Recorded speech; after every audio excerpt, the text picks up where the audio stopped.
It started as an ordinary walk in the quiet woods, just a veteran and his loyal dog by his side. But when the dog suddenly pulled him deeper into the forest, toward a patch of ground no one had touched in decades, the veteran sensed something unusual. Beneath tangled roots and moss lay a rusted steel hatch, hidden from the world since the Cold War. The dog barked, refusing to leave, urging him closer to a secret long buried. What waited inside was not just an empty bunker, but a story of fear, survival, and betrayal, frozen in time. As the veteran pushed open the hatch, sunlight spilled into darkness that had not been disturbed for half a century.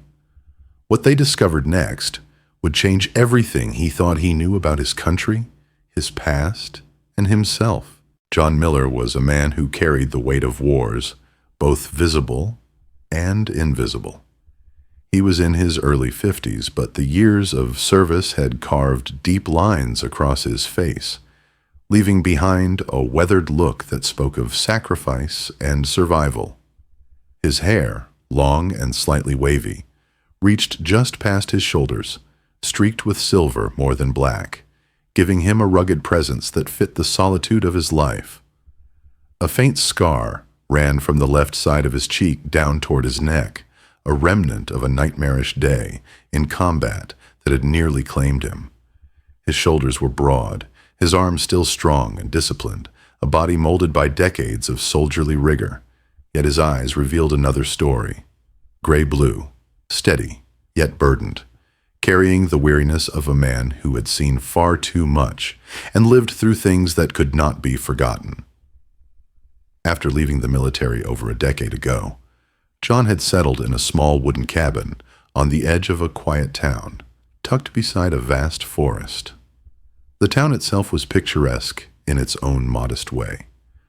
Rows of quaint houses with sloping roofs, maple trees turning brilliant red every fall, and a church bell that tolled each Sunday morning, echoing across the valley.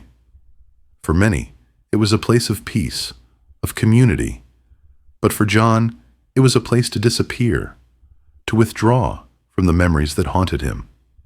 He had lost his wife years earlier to illness, and his only son had long since moved overseas, building a life in another country with little chance to visit.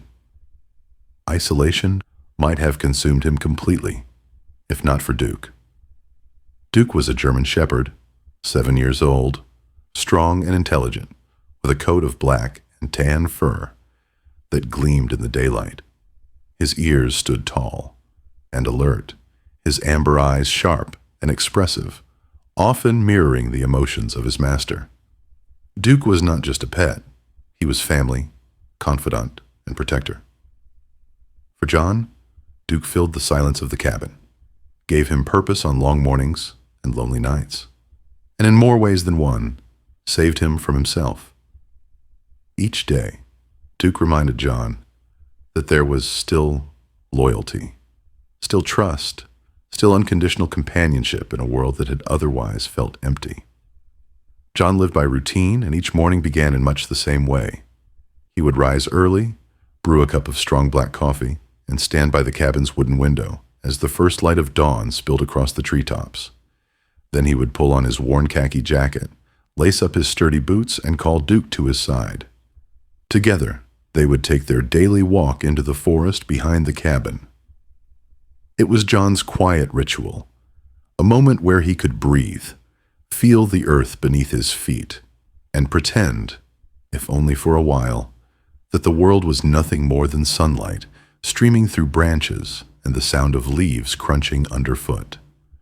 The forest was his sanctuary, a place where his troubled thoughts eased and the relentless flashbacks of war dulled into the background hum of nature.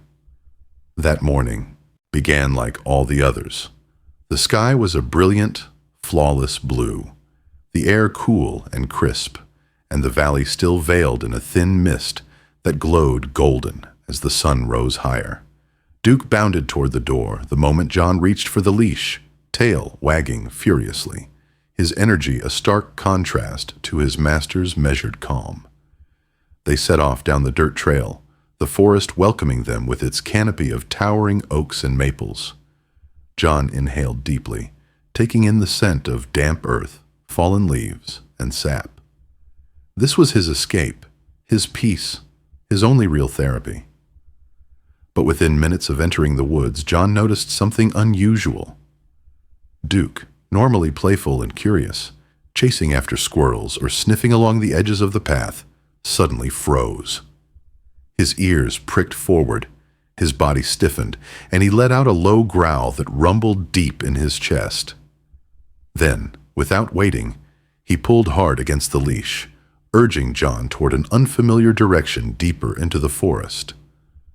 At first, John resisted, assuming Duke had picked up the scent of a deer or perhaps a fox. Yet there was something different in the way Duke moved, something urgent and insistent. His eyes flicked back to John, as if to say, "This is important. Trust me." Reluctantly, John gave in and followed.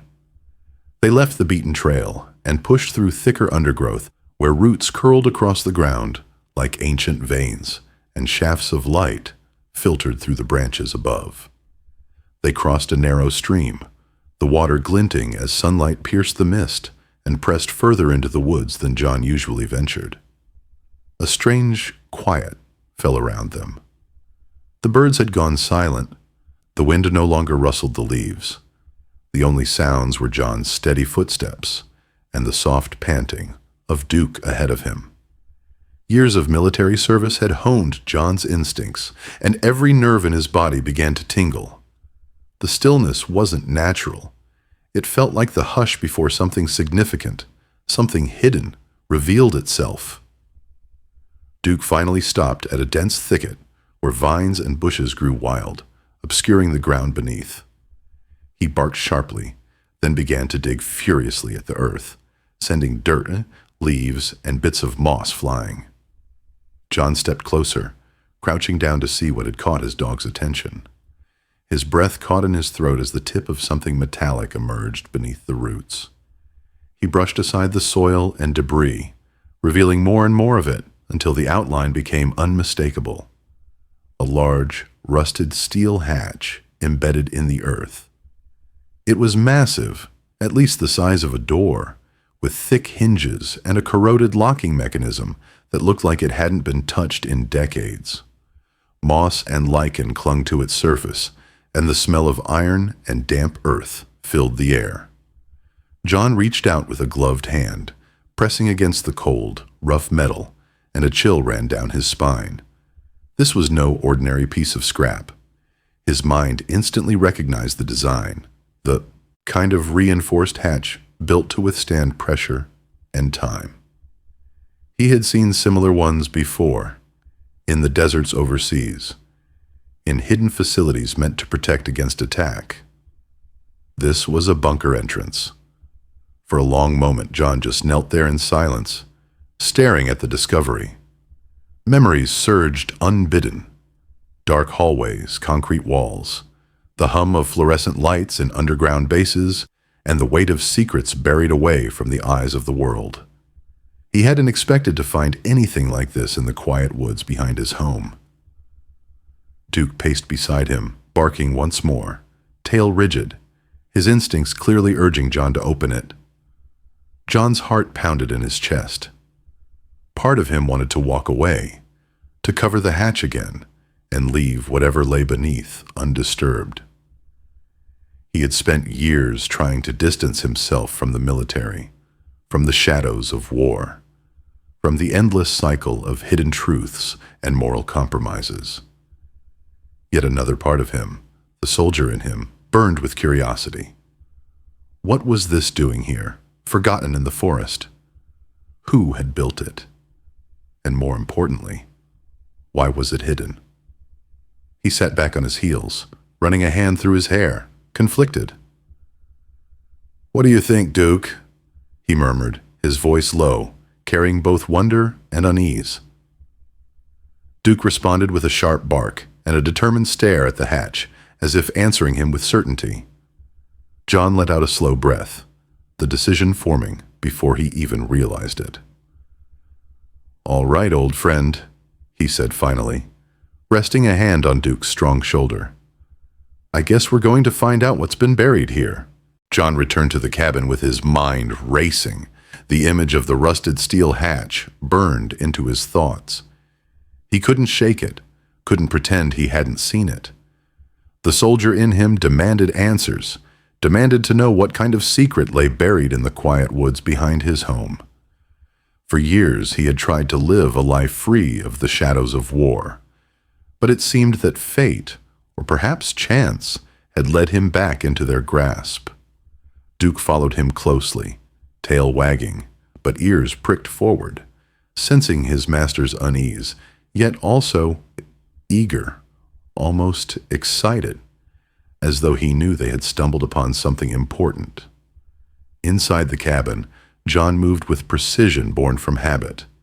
He set down his coffee mug, grabbed a flashlight, a crowbar, a pair of thick gloves, and an old wrench.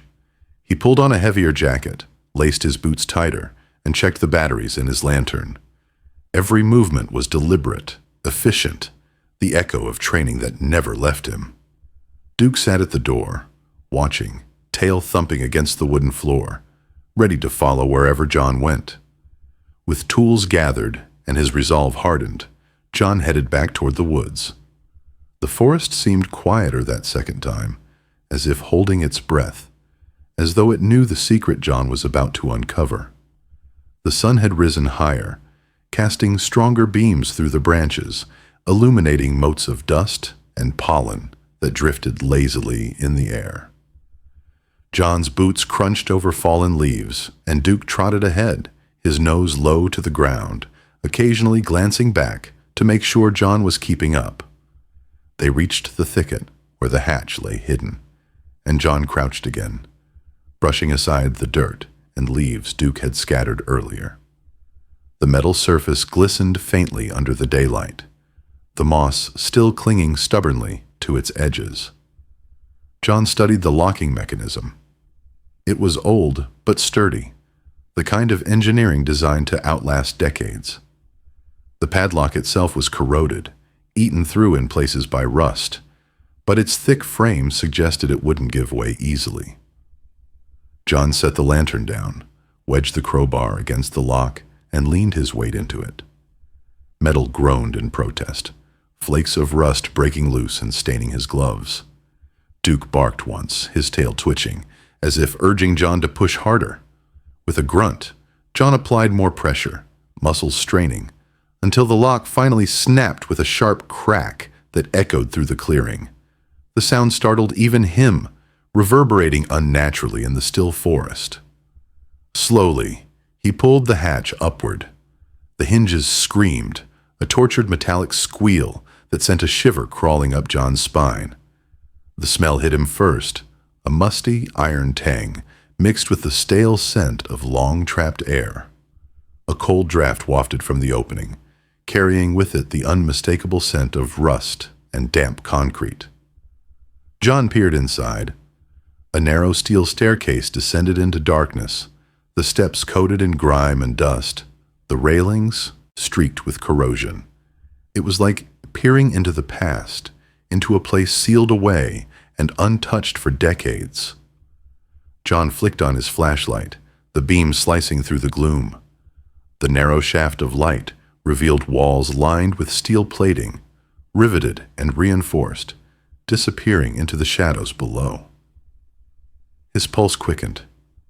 He recognized the construction, the style and structure unmistakably military, the kind of bunker designed in the height of Cold War paranoia, built to withstand both time and catastrophe.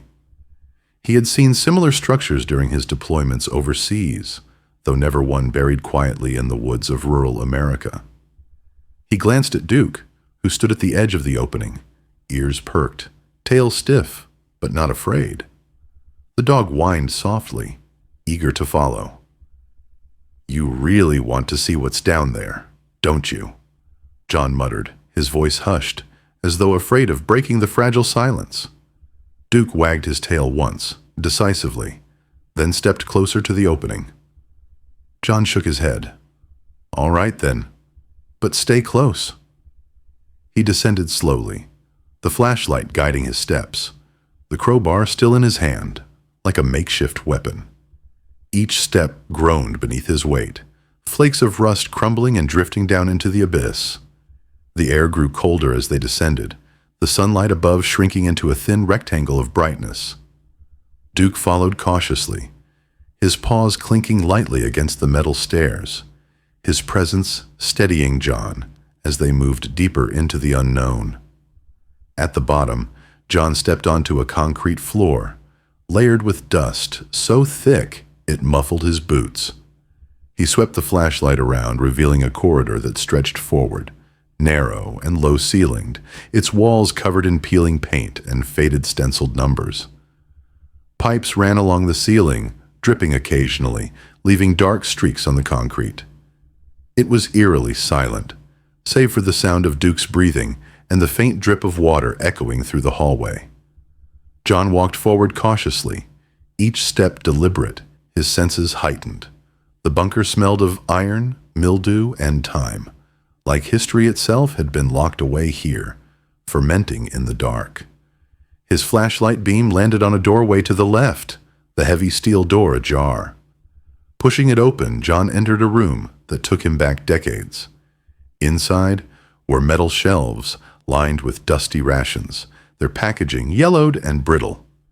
Cans of food, sealed water containers, and faded labels in block letters marked U.S. property.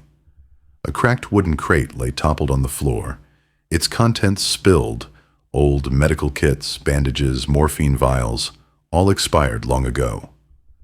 Against the far wall hung a large map, pinned and curling at the edges, showing the world as it had been in the 1960s, with red lines and annotations scrawled in faded ink. Circles highlighted Soviet bases. Arrows pointed toward strategic locations, and in the corner was stamped in bold, "Classified." John's breath caught in his throat. This wasn't just a shelter. It was an operations hub, a Cold War relic preserved beneath the soil of his quiet town. Duke padded into the room, sniffing at the crates, his tail brushing against the shelves. The dog paused suddenly, growling low as he fixed his gaze on a dark hallway, extending deeper into the bunker. John followed the line of his stare, his flashlight illuminating the long corridor beyond. The air grew heavier the further he went, each step echoing unnaturally in the confined space. Another room opened to the right, this one filled with rusting communication equipment, radio consoles, tangled wires, and a dusty microphone still resting on its stand, as if waiting for someone to speak after all these years. An overturned chair lay nearby, its legs broken, suggesting a hurried departure long ago. John trailed his fingers across the console, leaving a clean streak in the thick layer of dust. He imagined the voices that once filled this room, the coded messages sent across continents, the anxious soldiers waiting for orders. Moving deeper, John discovered yet another room, smaller and more personal. A bunk bed pressed against the wall, blankets long rotted, and a small metal locker half open. Inside, he found personal belongings, a shaving kit, a worn notebook, and a pair of dog tags, still clinking faintly as he lifted them. The name was barely legible, corroded with age, but it sent a chill down his spine nonetheless. Whoever had served here had left in a hurry, or perhaps had never left at all. Duke whined again, pacing at the threshold of the hallway that stretched even further, his instincts on edge. John crouched down, resting a hand on his dog's back. "Easy, boy," he whispered, though his own heart was pounding hard. The deeper they went, the clearer it became that this place was more than just a forgotten shelter. It was a chapter of history deliberately buried, locked away, and hidden, perhaps because of what it contained. As John stood in the cold, dim light of his lantern, surrounded by relics of a war that had nearly torn the world apart, He realized something that made his chest tighten. This discovery wasn't just about history. It felt alive. The bunker wasn't merely abandoned. It was waiting, like a story half told, a secret that demanded to be unearthed. And he and Duke had just opened the first page. John lingered in the cold, echoing corridor, the beam of his flashlight dancing across the steel walls as Duke pressed close at his side. The deeper they moved into the bunker, the stronger John felt the weight of unseen eyes upon him, as though the air itself carried the memories of those who had once walked these halls. Every step was an intrusion, every sound of boot against concrete, a trespass into secrets that had slept undisturbed for decades. Yet John pushed forward, compelled by an insatiable curiosity that outweighed caution, driven by the part of him that had spent a lifetime chasing truth in the chaos of war. Duke growled softly as they approached another heavy steel door, its paint flaking like brittle scabs, the hinges swollen with rust. John gripped the handle, braced himself, and tugged. The door resisted at first, screeching as though it resented being disturbed, then gave way with a sudden lurch. A stale gust of air washed over him, thick with the odor of mold and long-decayed paper. He raised the flashlight and stepped inside, Duke close on his heels. The room was different from the others. It wasn't a supply depot, nor a sleeping quarter. It was an archive. Floor-to-ceiling shelves lined the walls, stacked with boxes, binders, and metal file drawers that sagged under the weight of forgotten records. Dust floated like ash in the narrow beam of light, swirling lazily with each step John took. He felt as though he had entered the lungs of some long-dead giant, breathing in the remnants of its history. John pulled a file from a nearby shelf, the cardboard crumbling in his hands. He opened it carefully, revealing typewritten pages yellowed with age. The title stamped across the top in bold letters made his stomach clench. Project Morning Star. Beneath it, the words, Confidential, Eyes Only. His pulse quickened.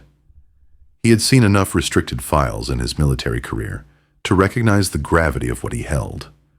This wasn't standard logistics or ration inventory. This was something buried deep, meant never to be found. He scanned the first page, his lips moving silently as he read. The document outlined experimental research conducted in collaboration with unnamed agencies involving psychological endurance, subterranean habitation, and advanced communication protocols.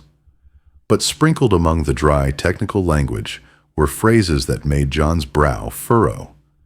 Behavioral manipulation trials, long-term containment viability, unauthorized civilian acquisition. It was a patchwork of bureaucratic jargon concealing something darker. Duke whined, pawing at the floor as though sensing John's unease. John set the file down on a metal table and opened another box. Inside were reels of magnetic tape, each labeled with a date and a cryptic code. Next to them were stacks of Polaroid photographs, their images faded but still discernible. He held one close to the flashlight, squinting. It showed a group of men in uniform, standing in the very room he now occupied. Their faces were stern, their postures rigid, but there was something in their eyes, something strained, unnatural, almost hollow. On the back of the photo was scrawled a word that chilled him. Subjects. John exhaled sharply, the breath catching in his throat. He shuffled through more photographs, images of the bunker's construction, diagrams of its layout, and pictures of civilians whose names were redacted with thick black ink. Some looked like ordinary townsfolk dressed in 1960s attire, smiling faintly as though they had been told they were participating in something patriotic. But their eyes, too, betrayed something else. Fear, maybe, or resignation. In one of the folders, John discovered a logbook, handwritten in hurried scrawl. The entries spanned months, each dated and initialed. The early notes were routine.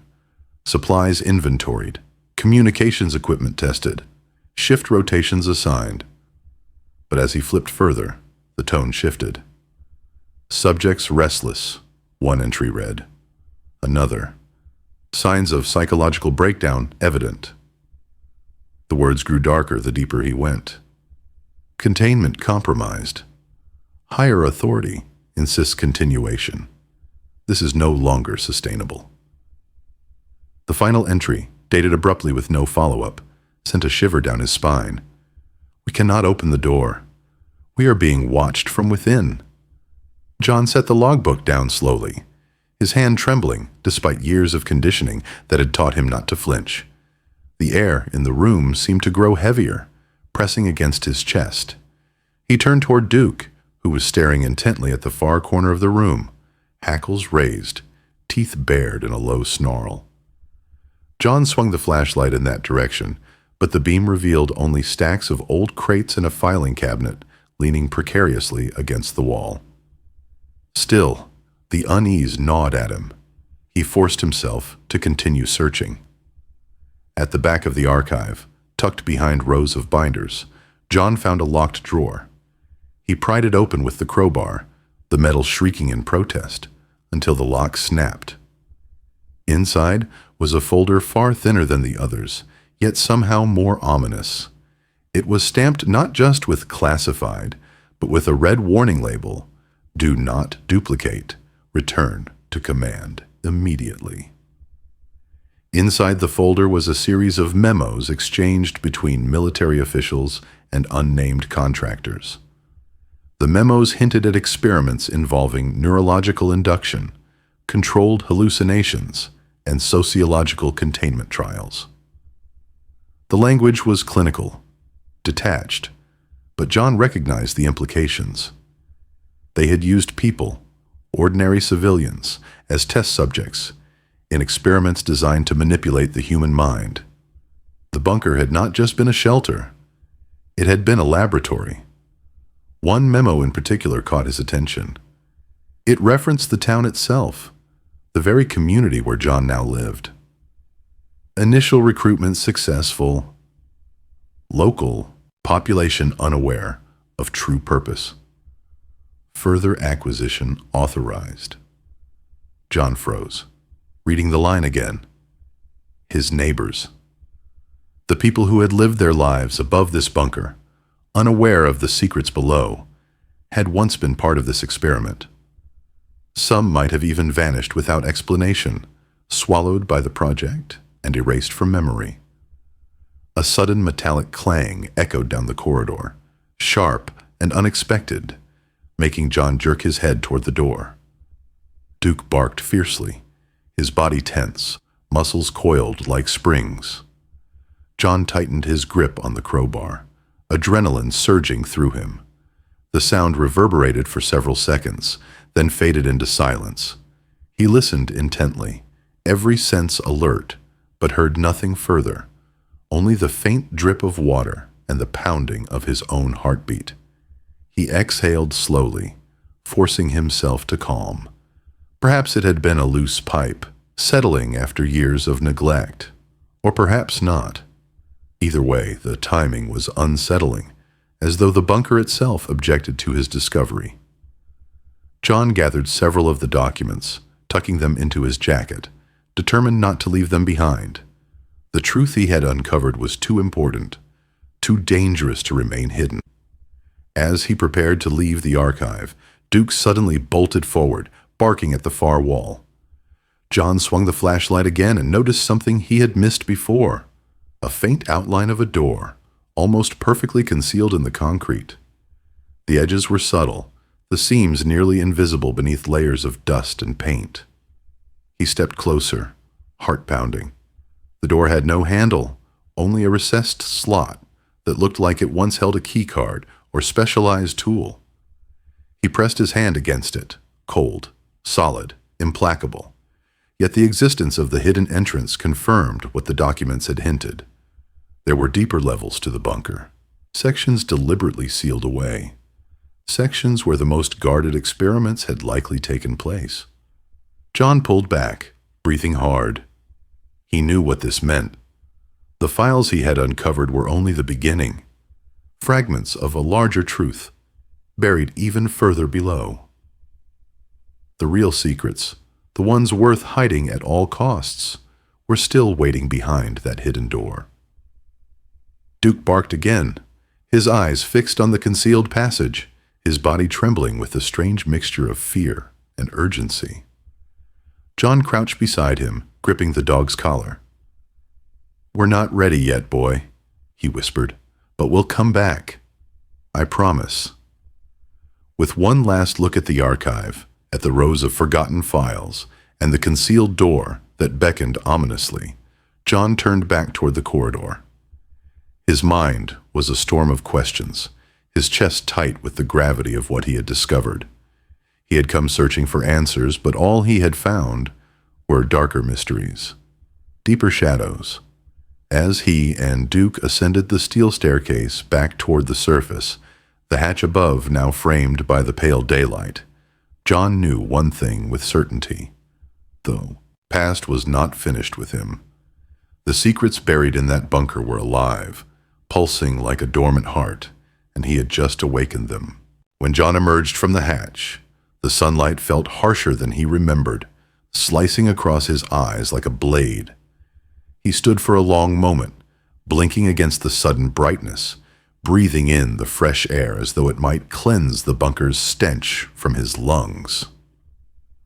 Duke bounded ahead, shaking himself vigorously, as if to rid his coat of the shadows clinging to it. John lingered, staring at the hatch now half hidden by vines and leaves, and felt a gnawing unease. The bunker was not just a relic. It was a wound, still festering beneath the forest floor, and he had torn the scab away. As he walked back toward town, the weight of the files inside his jacket seemed to grow heavier with each step, as if the papers carried not just ink and words, but the burden of every soul who had been part of the project. He replayed the images in his mind, the Polaroids of blank-eyed civilians, the logbook entries that grew desperate and fractured, the final warning that they were being watched from within. The phrase clawed at him, relentless. What had the commander meant? Who or what had been inside those sealed chambers? By the time John reached the outskirts of town, the late afternoon sun had cast everything in a mellow golden light. Children played in yards, couples strolled down sidewalks, and the hum of normal life carried on as if the world were blissfully untouched. Yet beneath that cheerful surface, John saw shadows. He wondered how many of these families had ancestors tied to the bunker, how many had lived their entire lives unaware that just beyond the trees lay the truth of their community's history. At the small diner on Main Street, where the windows glowed with warm light and the scent of coffee drifted through the open door, John stopped to gather his thoughts. The diner was a hub for locals, the kind of place where everyone knew each other's names, where gossip and memories were served alongside pie. He slid into a booth, Duke settling beneath the table, and ordered coffee from a waitress named Marlene, a stout woman in her 50s with sharp eyes softened by years of kindness. She smiled politely, but John noticed the flicker of recognition in her gaze, the way her smile faltered ever so slightly, as if she saw something unsettled in him. "You look like you've seen a ghost," she said, setting the steaming cup before him. "Something like that," John muttered, wrapping his hands around the mug, savoring the heat. He wasn't sure how much to say. He had learned, through years in uniform, that words could be weapons, and revealing too much too quickly could cut in unintended ways. But Marlene leaned in, lowering her voice. "The woods'll do that. Strange place, if you ask me. Some folks say there are old tunnels under there, from way back. You'd be surprised at what's been buried." Her words made John's pulse quicken. She knew something, even if she didn't realize the full truth. He sipped his coffee, studying her. "What kind of stories have you heard?" he asked carefully. Marlene shrugged, glancing over her shoulder before answering. "Oh, you know how small towns are. People talk. My granddaddy used to tell me about men in suits who came through in the 60s. Said they bought up land near the forest. Said it was for government purposes. Some folks disappeared around that time too. People chalked it up to moving away, chasing jobs elsewhere. But," she hesitated, lowering her voice even more, "some say they never left at all, that the forest took them." John's grip tightened on the mug. The documents in his jacket seemed to burn against his chest. He wanted to lay them on the table, show her the evidence, confirm that the whispers were rooted in truth. But instinct held him back. If he exposed the files without care, panic might spread, or worse, those who had buried the truth might come looking for them. "Thanks," he said finally, forcing a small smile. "You've given me something to think about." Marlene studied him for a moment longer, then nodded and moved away to tend to other customers. John leaned back, running a hand over his stubbled chin. Duke nudged his leg under the table, sensing his unease. John reached down, scratching the dog's head absently. When he left the diner, the evening air was cooling, the first hints of dusk creeping across the horizon.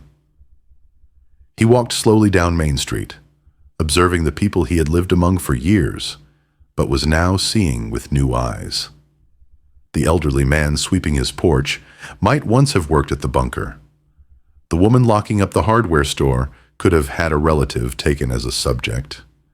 Every friendly nod and casual smile was underpinned by a history none of them fully understood. He decided he needed answers from someone older, someone who had lived through the era when the bunker was active. His mind turned to Henry Wallace, a retired history teacher who had grown up in town and often spoke of its past. Wallace lived on the edge of town in a creaky Victorian house that leaned slightly, its paint peeling, but its porch light always glowing. John made his way there, Duke trotting loyally beside him. Henry Wallace was in his late 70s, tall but stooped, with thinning white hair combed neatly back and wire-rimmed glasses perched on his long nose. His eyes, though clouded slightly with age, still held a sharpness that suggested he missed little. When he opened the door and saw John, he smiled faintly. "John Walker," he said, his voice rasped with age, but steady. "Haven't seen you in some time. What brings you here at this hour?" "I need to talk," John said, "about the forest, about what's under it." Wallace's smile faded. He opened the door wider and gestured for John to enter. Inside, the house smelled of old books and pipe tobacco. Shelves lined every wall, crammed with volumes about wars, politics, and local history. John took a seat in a worn armchair, while Duke settled on the rug. Wallace eased into a chair opposite him, folding his hands over his lap. "I wondered if someone would find it eventually," he said quietly, as if answering a question John hadn't asked. John's heart thudded. "So, you know." "I know enough," Wallace replied. "I was a boy when the men came. Suits, dark cars, all business. They said they were protecting us, that they needed to build something important. Nobody dared question too much back then. Patriotism was a shield and a leash." John leaned forward. "Did you know people went missing?" Wallace's jaw tightened. He nodded slowly. "A friend of mine, Tommy. One day he was there, the next he wasn't. His parents said he'd gone to live with relatives up north. But I never believed it. There were others too.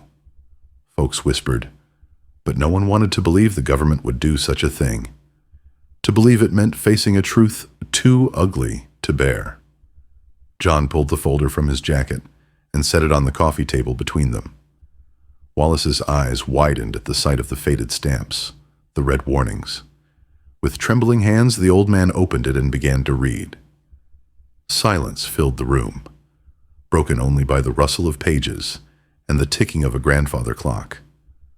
When Wallace finally looked up, his face was pale, his hands shaking. God help us, he whispered. They did it. They really did it. John nodded grimly. And I think there's more. There's a sealed door in the bunker. Whatever's behind it, they went to great lengths to hide it. Wallace closed the folder slowly, staring at it as if it might bite. You need to be careful, John. If you dig too deep, you'll stir things best left buried. But he hesitated, then added, if you want to understand the full truth, you should speak with Margaret Lewis. She was a nurse back then, worked at the clinic when people started vanishing. She's in her 80s now, lives over on Elm Street. If anyone remembers, it's her. John rose, determination hardening in his chest. Thank you, Henry. I won't let this stay hidden. Not anymore. As he left the house and walked into the deepening twilight, Duke pressed close against his leg, his steady presence grounding him. The town looked the same as it always had, yet John knew it had changed forever in his eyes. The smiling faces, the quiet streets, the illusion of peace, all of it was layered over a history written in fear and silence. He would find Margaret Lewis. He would open the sealed door. And when he did, the world above would have to face what had been buried below. The next morning dawned sharp and clear, the kind of day when the forest shimmered with dew and the air smelled of pine and earth. But for John, the beauty of the morning was muted, a fragile disguise over the storm brewing in his mind. He had not slept well. Every time he closed his eyes, the sealed door appeared in his dreams, its edges glowing faintly, as though something alive waited on the other side, pressing against the barrier of decades. Duke sensed his restlessness, pacing the room, his ears pricked, his eyes following John's every movement, as if he, too, anticipated what was to come. John knew he could no longer avoid it. The files had given him pieces of the truth. Wallace had provided context, and the whispers of the townsfolk painted a blurry picture of vanished neighbors and secret experiments. But all of it was still incomplete. The hidden door was the heart of it all. Whatever lay behind it was the answer, the culmination of everything the bunker had been built to conceal. Before venturing back into the forest, John followed Wallace's advice and visited Margaret Lewis.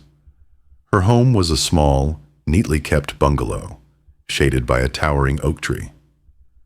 Margaret herself was frail, but upright, her white hair pinned in a bun, her pale blue eyes startlingly sharp for her age. She welcomed John inside, her voice soft but firm. "I was a nurse when the men in uniforms came," she said after hearing his story. "At first, it was routine. Checkups, health screenings, nothing unusual. They said it was for preparedness in case of emergencies. But then people started to vanish. Patients I had just seen the day before. Families came asking questions, desperate for answers. And I had none to give." Her eyes glistened as she spoke, though her voice did not waver. "I remember one young mother, Eleanor Price. She came to me in tears, saying her husband had been called in for some kind of survey and never returned. She begged me to help her, but there was nothing I could do. Days later, she and her little boy were gone too. No one spoke of them after that." John's jaw tightened. Margaret's testimony confirmed what he had read. "Do you know what happened to them?" She shook her head. "Only whispers. I heard talk of underground chambers, of experiments meant to push people beyond their limits. But no one dared say too much. Fear kept us quiet. Fear and shame. Sometimes, late at night, I wondered if I should have tried harder. If I should have gone looking. But by then, soldiers watched every corner, and I was just one woman. Her words carried a weight that settled into John's chest like a stone. He thanked her, promising that her silence had not been in vain. As he left her house, her frail silhouette lingered at the doorway, a living testament to the price of secrets kept too long. By midday, John and Duke were deep in the forest again, making their way back to the bunker. The hatch groaned as he forced it open, sunlight spilling across the dark staircase like a reluctant blessing. Duke descended first, his nails clicking against the steel steps, his tail low but steady. John followed, gripping his flashlight and crowbar with renewed determination. The bunker felt different this time. The silence was heavier, more deliberate, as though it recognized him now. He retraced his steps to the archive, past the rows of files and the logbook that had already shaken him, until he stood once more before the concealed door. The faint outline of its frame seemed almost to pulse under the beam of his flashlight, daring him to cross the threshold. He examined the recessed slot where a keycard once fit, brushing away dust with his gloved fingers. Whatever locking mechanism had once sealed it had long since rusted. He jammed the crowbar into the narrow seam and heaved. The metal shrieked, vibrating through his bones, resisting every ounce of strength he poured into it. Duke barked sharply, as though encouraging him, and finally the door gave way with a violent crack. A rush of stale, pressurized air hissed out, carrying a smell so foul it made John gag. Rot mixed with something chemical, unnatural. Beyond the door lay a staircase spiraling downward into blackness. The walls were slick with condensation, the air colder than the rest of the bunker. John descended cautiously, his flashlight cutting through the dark. Duke pressed close to his leg. Each step echoed like a drum beat, hollow and foreboding, as if marking their descent into the heart of something that wanted to remain buried. At the bottom, they emerged into a chamber, unlike anything John had seen, in the upper levels. The ceiling was lower, the walls lined with observation windows that looked into adjoining rooms. Inside those rooms were remnants of human habitation, cots, tables, scattered belongings, as though people had once lived there for extended periods. But everything was decayed, abandoned. Mattresses rotted, sheets shredded, personal items left to mold. It felt less like living quarters and more like containment cells. John pressed his face to the glass of one room and froze. Scrawled across the wall, in dark, jagged strokes, were words written by trembling hands. "We are still here." The letters were smeared, as though painted in desperation, with whatever was available: ink, dirt, perhaps even blood. His stomach clenched, and he stepped back, his flashlight trembling in his grasp.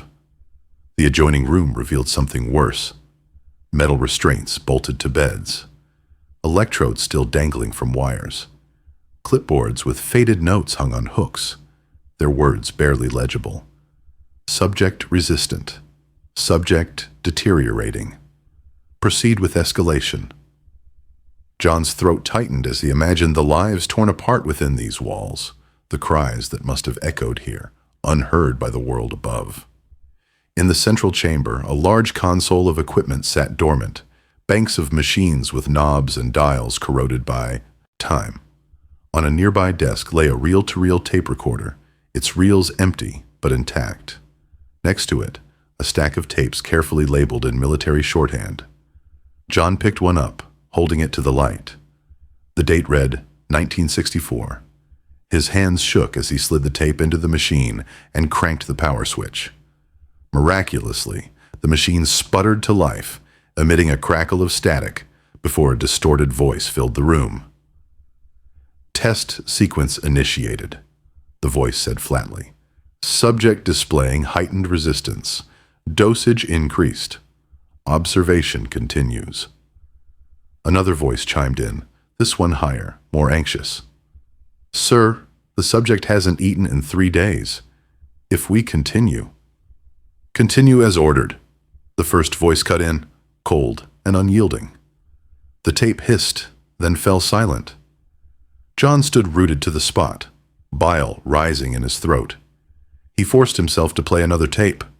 This one began with muffled sobs, then the same commanding voice. "Report status." A different voice, weak and trembling, answered, We can't contain them anymore. They don't sleep. They just stare. I swear they hear us even when the intercom is off." The tape ended abruptly, leaving the words hanging in the cold air. John's skin prickled with goose flesh. Duke growled low, his gaze fixed on a corridor that extended deeper into the sealed level. John hesitated, then followed the dog's lead, his flashlight revealing another heavy door at the end of the hall. This one bore no markings, no labels, only deep gouges across its surface, as though something inside had clawed to get out. John approached slowly, his heartbeat pounding in his ears. The door was locked with a reinforced bar, but it looked warped, bent inward slightly, as though strained by force from the other side. He reached out, almost against his will, and laid a hand on the cold metal. A chill shot up his arm, and he snatched it back, his breath quickening. Duke barked sharply, breaking the silence, and John staggered back a step. He knew he had found the epicenter, the place where the project's darkest truth lay. But he also knew that forcing the door now, alone, might unleash something he could not control. He stood in the flickering beam of his flashlight, staring at the scarred door, the words on the tape replaying in his mind. We can't contain them anymore. The files had told him the project existed. The archive had shown him its scope. But here, beneath the sealed door, was its legacy, still locked away, waiting. John whispered to Duke, his voice barely audible. "Not today, boy. Not like this." With every nerve in his body screaming, he turned and retraced his steps, climbing back toward the surface. But even as he emerged into the fading daylight, gasping for air, as though surfacing from drowning, he knew the truth. He had crossed a threshold that could never be uncrossed. The sealed door still waited, and it would not wait forever. The days following John's descent beneath the sealed door were haunted ones. Though he had not unbarred the final chamber, the weight of what he had witnessed pressed on him with crushing persistence. He could not close his eyes without hearing the voices from the tapes, clinical, detached, stripping humanity from the victims who once lived in those underground rooms. Nor could he shake the image of the claw-scarred door, bulging outward as if something inside had once demanded to be free. Every breeze that rattled his window at night felt like a whisper from below, reminding him that some truths could never be buried deeply enough. Duke, too, had changed.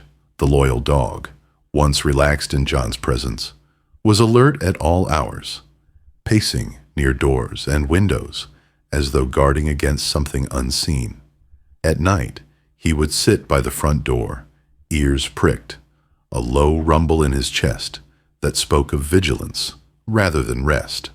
John found comfort in his companion's presence, but also dread, for Duke sensed what he sensed, that the past was stirring again. John knew he could not keep the discovery to himself. To do so would be to repeat the silence that had condemned the townspeople decades ago. But bringing the truth to light meant shouldering the burden of proof, and he had only fragments, files, tapes, testimonies. More than that, it meant confronting forces that might prefer the truth, remain entombed. Still, his soldier's code left him no choice. He had faced war, loss, and despair, but he had sworn long ago never to let injustice stand if he had the strength to fight it. He started by returning to Wallace, the historian whose knowledge had already guided him through the fog. In the cluttered study of the old man's home, John laid out the files, the copied notes from Margaret's testimony, and even a tape recorder with one of the reels he had taken from the bunker. Wallace listened in silence as the distorted voices spilled from the machine, his wrinkled face tightening with horror. When the tape ended, Wallace leaned back, his voice hoarse. "Good God, all these years we suspected, but this is proof." John's reply was steady. "It's not enough. Not yet. People will call it fabrication. They'll say it's paranoia, conspiracy. We need more." Wallace nodded slowly, his hands trembling as they rested on the pile of evidence. "Then you must unearth the full truth. But if you do, you won't just be facing the past. You'll be challenging those who still profit from its silence." The warning was not lost on John. He had seen too many times how institutions protected themselves, how powerful men buried inconvenient truths. But he had also seen what courage could achieve, and he knew he could not stop now. He began piecing together a plan. He would gather testimonies from the last remaining witnesses, those few like Margaret who still carried the scars of memory. He would copy and preserve the tapes, ensuring that if one was destroyed, others would remain. He would map the bunker, document every detail, so there could be no dismissal of its existence. And above all, he would steel himself for the moment when silence turned to resistance, when someone tried to stop him. That moment came sooner than expected. 2 nights later, John awoke to Duke's growl reverberating through the small cabin. The dog stood rigid at the window, teeth bared. John reached for the pistol he kept in his drawer, his soldier's instincts snapping awake in an instant. He peered through the curtain just in time to see the silhouette of a man retreating into the tree line, the glint of a flashlight quickly extinguished. His pulse quickened. Someone was watching. Someone knew. The following day, John returned to Margaret's house to find her door ajar, the living room ransacked, papers scattered. Margaret herself was shaken, but unharmed. "2 men came," she whispered, clutching his arm. "They asked questions about you, about what you found. I told them nothing. I swear it. They left, but, oh, John, they know." He reassured her, though his gut burned with rage. The war he thought had ended years ago had found him again. Different battlefield, same tactics. He was being hunted not with bullets, but with intimidation, silence, erasure. But he would not bend. John decided then to confront the heart of the matter once and for all. With Duke at his side, he returned to the bunker at dusk, carrying a camera, spare batteries, and a pack filled with supplies. The air was thick with the smell of rain, the forest alive with the restless chatter of cicadas. He descended once more into the depths, the memory of the claw-marked door pulling him forward like gravity. This time, he documented everything. The scrawled words on the walls, the cells with restraints, the abandoned equipment. He recorded himself speaking into the camera, describing what he saw, knowing that his words might one day be the only testimony left. Finally, he stood before the barred door again. The gouges looked deeper now, though he knew it was a trick of the light. Still, the air seemed heavier, charged with the residue of whatever had transpired beyond. He did not open it, not because he lacked the will, but because he realized the greater truth. The horror was not what lay behind that door. It was what had been done to put something there. The real enemy was not the unseen force, but the people who had locked it away, who had abandoned innocents to their fate and erased them from history. That was the reckoning he sought, not unleashing what was contained, but exposing the men who had created it. When John emerged from the bunker that night, rain poured in sheets, drenching him and Duke as thunder cracked overhead. It felt like baptism, as though the earth itself mourned what it had been forced to conceal. In the weeks that followed, John's work consumed him. He traveled, met survivors, descendants, unearthed forgotten obituaries and missing person reports, cross-referenced them with the names in the files. Slowly, a picture emerged. Dozens taken, experimented on, erased. A town scarred by secrets it could never speak of. He compiled it all into a dossier, thick enough to choke denial, then sent copies to journalists, historians, and legal advocates. He knew not all would believe, but some would. And once the truth had a voice, it could not be silenced again. The backlash came swiftly. Letters warning him to stop. Phone calls in the dead of night, heavy breathing on the other end. Once, his car tires were slashed outside a grocery store. But John endured it all, shoulders squared, eyes unflinching. He had faced gunfire in foreign lands. He would not cower from shadows at home. Then, one morning, the story broke. A national paper ran the headline. Declassified horror. Veteran exposes. Forgotten human experiments beneath town. The tapes, the files, the testimony. His work had been enough. Within days, reporters descended on the small town, cameras flashing, microphones thrust toward stunned locals. Some were horrified, others defensive, a few angry at the reopening of wounds. But the silence had been shattered. The reckoning had begun. Through it all, John remained a quiet figure on the edges, Duke ever at his side. He did not seek fame or recognition. He sought only justice for the voices that had been locked behind steel doors, denied the dignity of remembrance.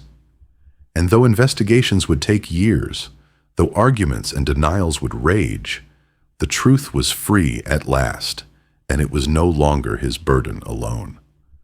One evening, as the sun dipped low and painted the horizon in molten gold, John sat on his porch with Duke, a cup of black coffee, warming his scarred hands. He watched the dog stretch in the fading light, ears twitching to the sound of distant birds.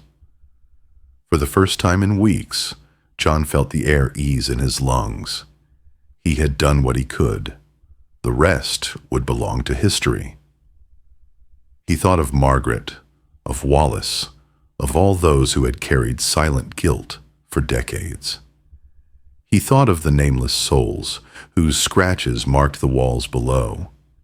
He whispered into the dusk, his voice barely audible, but carried on the wind. "You're not forgotten anymore." Duke shifted closer, resting his head against John's knee, his steady presence anchoring the moment. The forest rustled softly, the world turning as it always had, yet somehow changed. The sealed door still remained.